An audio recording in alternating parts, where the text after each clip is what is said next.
नमस्कार, मी डॉक्टर भारती मडवी, वेदस्पर्श आयुर्वेद पंचकर्म आणि कार्डियक सेंटरची संचालिका। आज वर्ल्ड मेनोपॉज डे 2024 त्यानिमित्ताने हा व्हिडिओ। खरे तर प्रत्येक स्त्रीच्या आयुष्यातील ना दोन महत्त्वाच्या अवस्था आहे, एक रजप्रवृत्ती आणि रजनिवृत्ती। आणि या दोन्हींच्या मधला काळ म्हणजे सर्वसाधारण आयुर्वेद शास्त्रानुसार 12 ते 50 वर्ष हा प्रजननक्षम काळ असतो। या काळामध्ये स्त्रीच्या बीजाशयातून म्हणजेच ओव्हरीजमधून काही बीज तयार होतात, त्यामुळे काही हार्मोन्ससुद्धा तयार होतात आणि त्याचमुळे दर महिन्याला मासिक पाळी येत असते। वयाच्या विशिष्ट टप्प्यामध्ये बीजाशयातून बीज तयार होणं बंद होतं आणि त्यामुळे इस्ट्रोजन हार्मोन्सच्या अभावामुळे पाळी बंद होते। यालाच रजनिवृत्ती असे म्हणतात, म्हणजेच मेनोपॉज म्हणतात। आता खरं तर या काळामध्ये महिलांना काही त्रास जाणवत असतो, अनेक प्रश्न पडत असतात, परंतु अजूनही या विषयावर मोकळेपणाने बोललं जात नाही आणि म्हणूनच महिलांमध्ये गैरसमज निर्माण होतात। म्हणूनच या विषयावर जनजागृती निर्माण व्हावी, त्यांना पडणाऱ्या प्रश्नांची उत्तरं मिळून त्यांच्यातील काही गैरसमज दूर व्हावे आणि स्त्रीच्या आयुष्यातील हाही टप्पा तिने स्वीकारून आनंदाने पुढे जावं, यासाठी 18 ऑक्टोबर हा दिवस जागतिक रजनिवृत्ती दिन म्हणून साजरा केला जातो आणि हा संपूर्ण ऑक्टोबर महिना वर्ल्ड मेनोपॉज मंथ म्हणून साजरा केला जातो। खरं तर मेनोपॉजबद्दल अनेक गैरसमज आहे। आता काही दिवसांपूर्वी ना एक 36 वर्षाची महिला म्हणजे अविवाहित महिला, जिचं नुकतंच लग्न ठरलेलं होतं, ती आली। तिने सांगितलं की माझी मासिक पाळी गेलेली आहे आणि सगळ्याच बायकांनी आजूबाजूच्या तिला म्हटलं की तुझा मेनोपॉज आलेला आहे, आता तुला पाळी येऊ शकत नाही। ती खूप अस्वस्थ झाली आणि म्हणाली आता माझं सगळं संपलेलं आहे, आता लग्न करण्यातही अर्थ नाही वगैरे वगैरे। परंतु काही औषधी दिल्यानंतर पहिल्या 3 महिन्यानंतरच तिची पाळी पुन्हा सुरळीत चालू झाली आणि तिचं लग्नही झालं। आता मेनोपॉज येतो म्हणजे नेमकं काय होतं याबद्दल सुद्धा अनेक गैरसमज आहे। तर बघा, मेनोपॉज येतो म्हणजे नेमकं काय होतं, तर सर्वसाधारण म्हणजे नेमका याचा कालावधी काय असतो, तर सर्वसाधारणपणे भारताचा जर विचार केला तर मेनोपॉजचं वय हे 47 वर्ष 6 महिने हे आहे। परंतु काही महिलांना 45 ते 52 या दरम्यान केव्हाही मेनोपॉज येऊ शकतो। आता या वयामध्ये या दरम्यान पूर्ण 12 महिने वाट पाहायची आणि 12 महिने जर पाळी आलीच नाही तर समजायचं की आपली रजनिवृत्ती आलेली आहे। आता मागील वर्षी याची थीम जी ठेवलेली होती तर ती कार्डिओव्हॅस्क्युलर डिसीज होती, कारण हृदय आणि रक्तवाहिन्यांच्या संबंधित होणारे आजार हे मासिक पाळी बंद म्हणजे पाळी बंद झाल्यानंतर इस्ट्रोजन हार्मोन्सच्या अभावामुळे वाईट कोलेस्ट्रॉल म्हणजे HDL खूप प्रमाणात वाढतं, HDL कमी होतं आणि LDL वाढतं। त्यामुळे काय होतं तर चरबीची जी गुठळी आहे म्हणजेच ब्लॉकेजेसचा धोका निर्माण होतो, रक्ताची गुठळी निर्माण होण्याचा धोका असतो। त्यामुळे हृदयविकाराने महिलांचा जो मृत्यूदर आहे तो पाहता ही थीम 2023ला ठेवण्यात आलेली होती, परंतु यावर्षी ही थीम बदललेली आहे। या वर्षीची थीम आहे हार्मोनल रिप्लेसमेंट थेरपी म्हणजेच HRT। आता ही थीम ठेवण्यात आलेली आहे कारण काय आहे तर मेनोपॉज ही एक नैसर्गिक प्रक्रिया आहे, तो कुठलाही आजार नाही। 30% महिलांना कोणताही त्राससुद्धा यामध्ये जाणवत नाही, परंतु 70% महिलांमध्ये प्री मेनोपॉझल सिम्पटम म्हणजेच मासिक पाळी जाण्याच्या आधी काही लक्षणं जी अत्यंत त्रासदायक ठरतात ती लक्षणं जाणवत असतात।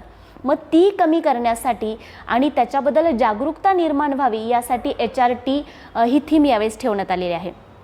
आता महिलांमध्ये त्रास होतो हे मी म्हटलं, मात्र नेमका कोणता त्रास होतो तर हॉट फ्लॅशेस म्हणजे काय होतं तर उष्णतेचा प्रचंड प्रमाणात त्रास जाणवत असतो। यामध्ये महिलांना अंगातून गरम वाफा निघताय, तळहात गरम झाल्यासारखे वाटतात, तळहाताला सारखा घाम आल्यासारखं वाटतं, त्यांना वाटतं की मला ताप आलेला आहे। परंतु जर दुसरं कोणी हात लावून पाहिलं अंगाला तर अंग थंडगार असतं, म्हणजेच मला ताप आला ही फक्त त्यांना जाणवत असतं, मुळात ताप नसतो। म्हणजे उष्णतेची ही जी काही फिलिंग्स आहे ही म्हणजे अनेक महिलांना त्रासदायक ठरते। दुसरं आहे की ह्याच उष्णतेमुळे रात्रीची कधी झोपही लागत नाही, सतत चिडचिड होत असते, चिंता वाटत असतं, मूड स्विंग्स होणं म्हणजेच काही दिवसांपूर्वी काही वर्षांपूर्वी ज्या गोष्टी एखाद्या व्यक्तीच्या ऐकताना नॉर्मल वाटायच्या त्याच गोष्टी ती चेष्टा मस्करीसुद्धा आता त्रासदायक वाटायला लागते। कोणी जोरात बोलत असेल तर आवाजाचा त्रास व्हायला लागतो, थोडंसं काही मनाच्या विरुद्ध झालं तरीसुद्धा अति चिडचिड होते, संताप निर्माण होतो, व्यक्ती लवकर हायपर व्हायला लागते। त्यानंतर ब्रेन फॉग म्हणजेच काय होतं तर गोंधळ निर्माण होतो, एखादी गोष्ट आपण कुठे ठेवले हे विसरायला होतं, सारखं विसर पडायला लागतो। त्यानंतर अजून एक महत्त्वाचं आहे की महिलांमध्ये रिकरंट UTI म्हणजे मूत्रमार्गाचा आणि पाळीच्या जागेचं इन्फेक्शन वारंवार होत असतं। मग त्या ठिकाणी आग होणं, खाज होणं, वेदना, वृक्षता ही लक्षणंसुद्धा जाणवायला लागतात। काही महिलांमध्ये मूत्रवाह स्रोतसाचे काही स्नायू हे लवचिकता कमी होते त्या स्नायूंची, आणि त्यामुळे साधा खोकला आला, शिंक आली तरी लघवीला होणं, मूत्रप्रवृत्ती होणं अशी सुद्धा लक्षणं जाणवायला लागतात. हातापायांच्या स्नायूंमध्ये कडकपणा जाणवतो, सकाळी उठल्याबरोबर अंग आखडल्याप्रमाणे जाणवत असतं, हाडं ठिसूळ होणं, सांध्यामध्ये वेदना होणं, हे सुद्धा इस्ट्रोजन लेवल कमी झाल्यामुळे महिलांमध्ये जाणवायला लागतं. म्हणजे सारखंच त्यांचं अंग दुखत असतं. त्यानंतर त्वचेचा कोरडेपणा वाढतो, केस गळायला लागतात, पचन क्षमता मंदावते आणि अचानकपणे वजन वाढलंय का काय असं जाणवायला लागतं. पोटाचा म्हणजे कमरेचा जो घेर आहे, वेस्ट लाईन, ती सुद्धा अत्यंत जास्त प्रमाणात अचानक वाढते. आता कमरेचा घेर हा जर 35पेक्षा जास्त वाढायला लागला असेल तर निश्चितच हा चिंतेचा विषय असू शकतो. आता काही महिलांमध्ये ना टेस्टोस्टेरॉन हार्मोन जर वाढायला लागलं तर चेहऱ्यावरील स्पेशली हनुवटीवरील केस जे आहे ना ते वाढल्यासारखे जाणवतात. आता ही लक्षणं सगळीच्या सगळी असतात असं नाही. यापैकी काही लक्षणं जाणवतात तर काही लक्षणं जाणवत सुद्धा नाही. आता आपल्याला हा त्रास होत असतो, हा खरं तर न दिसणारा त्रास असतो आणि या त्रासामुळे आपण आजारी आहोत ही भावना त्या व्यक्तीला सारखी सारखी जाणवत असते. त्यामुळे कामाचा आलेला ताण, जबाबदाऱ्यांचं ओझं, मानसिक तणाव या सगळ्यांमुळे ना आपल्याला कुणी विचारपूस करत नाही, आपली कुणी काळजी घेणारा नाही, आणि मग आपल्याला माझी कुणालाच गरज नाही ही भावना मनामध्ये निर्माण झाली की या महिलांमध्ये एकटेपणा जाणवत असतो. मग अशा वेळी एक सर्वसाधारण चांगलं औषध म्हणजे घरातील महिलांनी सपोर्ट करणं किंवा एखादी चांगली मैत्रीण. आता कधी कधी ना पाळी जाण्याच्या 2-3 वर्ष आधी किंवा 1 वर्षभर आधी काही प्रचंड प्रमाणात त्रास जाणवत असतो. अनियमित मासिक पाळी ज्यामध्ये अगदी 3-3, 4-4 महिने पाळी येतच नाही आणि आली तर लवकर संपत नाही. काही महिलांना महिनाभर सुद्धा अंगावर जातं, 15-15 दिवस अंगावर जातं. आता यावेळेस रक्तस्राव जर 1 तासामध्ये 2 पॅड बदलावे लागत असतील तर मात्र तात्काळ डॉक्टरांच्या सल्ल्यानं रक्तावरोधक औषधी योजना करणं अत्यंत गरजेचं असतं. परंतु लगेचच मग घाबरून जायचं आणि गर्भाशय निर्हरणाचा सल्लासुद्धा अनेक डॉक्टर्स देतात आणि रुग्णांकडनं सुद्धा गर्भपिशवी एकदाची काढून टाका म्हणून गडबड केल्या जाते. परंतु ही जी काही प्रक्रिया आहे मेनोपॉज एक नैसर्गिक प्रक्रिया आहे, तिला नैसर्गिकरित्याच घ्या. हार्मोन्सच्या कमी अधिक प्रभावामुळे हे होत असतं, त्यामुळे घाबरून जाण्याची गरज नसते. हा त्रास सर्वसाधारणपणे 70% महिलांना होत असतो. आता याच्यामध्ये HRT थेरपी म्हणजे हार्मोन रिप्लेसमेंट थेरपी ही यावर्षीची थीम आहे. तर याचा काही प्रमाणात हा त्रास कमी होण्यासाठी उपयोग होतो. आता रजनिवृत्तीदरम्यान जी कमी झालेले हार्मोन्स असतात इस्ट्रोजन आणि प्रोजेस्टेरॉन याचा समावेश या थेरपीमध्ये असतो. मग या हार्मोन्सच्या अभावी जी लक्षणं आत्ता मी तुम्हाला सांगितली या लक्षणांमुळे ही त्रास जो काही होत असतो त्या हार्मोन्स दिल्यानंतर हा त्रास काही प्रमाणात कमी व्हायला लागतो. आता सुरुवातीला ज्यावेळेस ही थेरपी आली ना त्यावेळेस याचा उपयोग खूप जास्त प्रमाणात होत होता, खूप जास्त महिला याचा फायदा घेत होते. परंतु काही रुग्णांमध्ये फायदा होत होता, पण काही संशोधनं पुढे आली आणि त्यामध्ये काही धोकेही जाणवायला लागले. जसं की हृदयरोग किंवा स्तनाचा किंवा गर्भाशयाचा कॅन्सर, रक्ताची गुठळी होणं, यामुळे हार्ट अटॅक येणं, पक्षाघात यासारखे आजार अचानकपणे काही महिलांमध्ये उद्भवू लागले. अशा पद्धतीचे धोके जाणवू लागल्यामुळे मग HRT थेरपीचा सरळ उपयोग करण्याऐवजी काही प्रमाणात त्यामध्ये तो कमी झाला आणि HRT थेरपीवर अनेक संशोधनं झाले. आता ही थेरपी आपण कोणत्या पद्धतीनं घेतोय तेही महत्त्वाचं आहे. यामध्ये पिल्स असतात, पॅचेस असतात, जेली, क्रीम, इंट्रायुटेराइन डिव्हाइसेस अशा अनेक मार्गाने याचा उपयोग होत असतो. आता यामध्ये सुद्धा अनुभवी आणि तज्ज्ञ डॉक्टरांच्या योग्य मार्गदर्शनाखाली जर ही थेरपी घेतली तर तोट्यापेक्षा फायदे निश्चितच आहे. परंतु यामध्ये सुद्धा ज्यांना हृदयरोग आहे, ज्यांना मधुमेह आहे किंवा याची औषधी ज्यांना चालू आहे, ज्यांना रक्ताची गुठळी होण्याचा धोका आहे म्हणजे ज्याला रक्त पातळ करण्याची गोळी चालू आहे, यकृताचा लिव्हरचा आजार आहे, स्तनाचा गर्भाशयाचा कॅन्सर असण्याचा घरात कोणाला इतिहास असेल किंवा याचा धोका ज्यांना आहे अशांना ही HRT थेरपी निषिद्ध केल्या जाते. म्हणजे काय म्हणतात त्याला मुळातच दिली जात नाही. आता या थेरपीला काही पर्यायी चिकित्सा आहे का किंवा ज्यांना ही देऊ शकत नाही त्यांना काय करायचं, तर याच्यामध्ये काही आयुर्वेदिक थेरपीज आहे, काही आयुर्वेदिक औषधी अत्यंत प्रभावी आहे.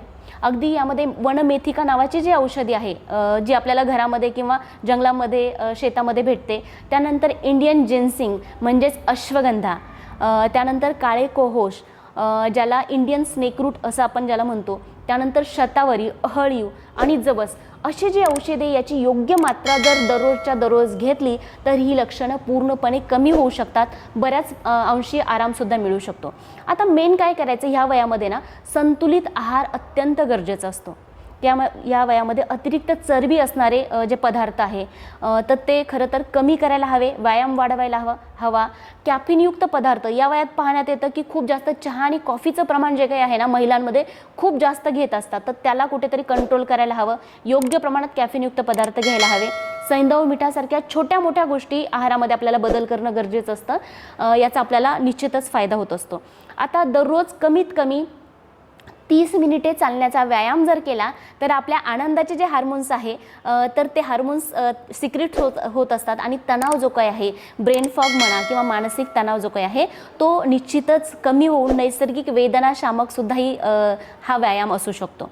आता याचा बऱ्याच प्रमाणात फायदा होत असतो. त्यानंतर योगासन, याच्यामध्ये सुखासन असेल, ताडासन असेल, सर्वांगासन असेल, म्हणजे जेवढी आसनं आपल्याला जमतात ती आसनं आपण जर केली तर चिडचिड, मूड स्विंग किंवा राग याच्यावर आपल्याला नियंत्रण येतं.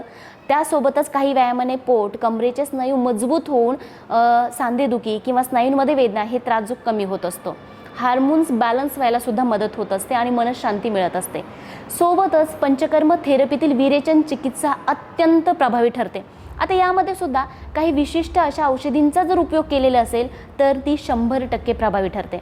आता शास्त्रोक्त पंचकर्म चिकित्सा यामध्ये मग बाह्य आणि अभ्यंतर अशा गर्भाशयाला बल देणारे, हार्मोन्सला संतुलित करणारे आणि शीतल द्रव्य म्हणजे याच्यामध्ये चंदन, वाळा, उशीर, शतावरी, अश्वगंधा अशी 40 औषधींनी सिद्ध स्नेहाने जर बाह्य आणि अभ्यंतर स्नेहन केलं तर आणि त्याच्यानंतर पुन्हा स्वेदन, बस्ती चिकित्सा, नस्य, शिरोधारा आणि शेवटी विरेचन अशी संयुक्त जर चिकित्सा केली तर निश्चितच ह्या 7 दिवसाच्या चिकित्सेनं मेनोपॉजच्या आधी आणि नंतर येणारे जे काही लक्षणं आहेत, त्रास आहे त्यापासून पूर्णतः मुक्ती तर मिळतेच, याशिवाय मानसिक तणावसुद्धा कमी होऊन शरीराला पुन्हा एकदा तंदुरुस्त, मजबूत आणि ताजंतवानं झाल्यासारखं वाटतं. म्हणून पेरीमेनोपॉजमध्ये किंवा मेनोपॉजनंतर असा काही त्रास जर जाणवत असेल तर निश्चितच तो अंगावर न काढता वेळीच उपाययोजना करून हा जो काळ आहे किंवा हा जो त्रास आहे हा अतिशय सुखकारक, स्वस्त आणि सुंदर आपल्याला बनवता येतो. खरं तर आयुष्यातील ही रिलॅक्सेशन फेज आहे. मेनोपॉज म्हणजे स्त्रीच्या आयुष्यातील किंवा जीवनातील शेवट नाही, तर ही नवीन सहवासाची एक चांगली सुरुवात आहे. ही सुरुवात आपल्या आयुष्यात अशी सौंदर्यदायी, आनंददायी हो या शुभेच्छा देते. आणि या संबंधित आपले कोणतेही प्रश्न असतील तर मला निश्चित कमेंट करा आणि वैयक्तिक मेसेज केलं तरीसुद्धा काही अडचण नाही. ही माहिती आपल्याला महत्त्वपूर्ण वाटत असेल तर या व्हिडिओला लाईक करा आणि आपल्या सगळ्या मैत्रिणींना हा व्हिडिओ पाठवा. तुम्ही चॅनल सबस्क्राईब केलाच नसेल केला तर आत्ताच चॅनल सबस्क्राईब करा. आणि पुन्हा एकदा शुभेच्छा देते आणि थांबते. धन्यवाद.